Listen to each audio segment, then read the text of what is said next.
सच में 400 पार हो जाता तो संजय राउत का बीजेपी पर बड़ा हमला। जी हाँ दोस्तों, हम आपको बता दें कि संसद में शिवसेना यूबीटी नेता सांसद संजय राउत ने भाजपा पर गंभीर आरोप लगाते हुए कहा कि देश में संविधान खतरे। उन्होंने भारतीय संविधान के मूल सिद्धांतों और लोकतंत्र की सुरक्षा पर सवाल उठाए।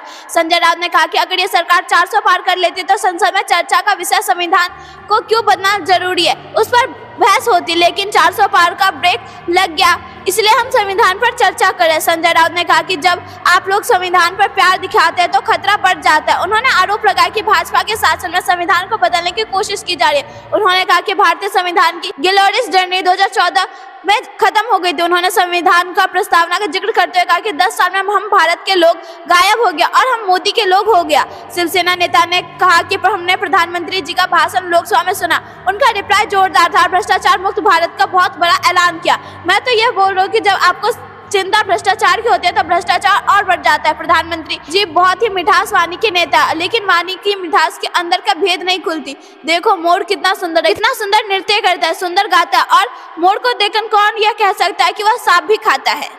संजय राउत ने आगे कहा कि अगर सचमुच यह 400 पार का नारा सच हो जाता तो संविधान बदलने में ये लोग पीछे नहीं हटते और आज का डिबेट विषय होता कि संविधान बदलना क्यों जरूरी है। उन्होंने आरोप लगाया कि भाजपा का एजेंडा संविधान के मूल ढांचे को बदलना है। उन्होंने कहा कि देश में लोकतांत्रिक संस्थाओं पर भाजपा का नियंत्रण बढ़ गया है, जहां भी जाओ वहां मोदी के लोग बैठे। उन्होंने कहा कि भाजपा के संविधान के प्रति प्यार में असली भावना की कमी है।